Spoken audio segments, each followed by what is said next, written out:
চাকুরিতে কোটা সংস্কারের দাবিতে রামপুরায় সংঘর্ষের ঘটনা ঘটেছে। বৃহস্পতিবার সকাল 11:15টার দিক থেকে এই সংঘর্ষ শুরু হয়। রাজধানীর মেরুলবাড্ডা থেকে রামপুরা রণক্ষেত্রে পরিণত হয়। ধাওয়া পাল্টা ধাওয়া, টিয়ার শেল নিক্ষেপ, সাউন্ড গ্রেনেড বিস্ফোরণ ও অগ্নিকাণ্ডের ঘটনা ঘটে।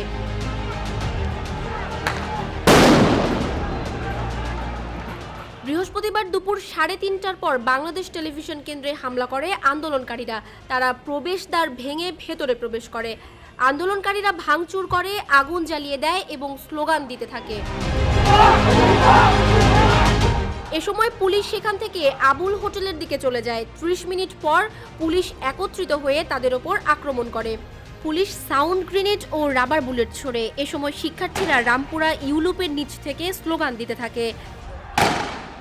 তারা বেশ কয়েকটি গণপরিবহন ভাঙচুর করে। সকাল 10:30 থেকেই রামপুরা বাড্ডা এলাকায় যান চলাচল বন্ধ হয়ে যায়। এ সময় শিক্ষার্থীসহ অনেকে আহত হওয়ার খবর পাওয়া যায়।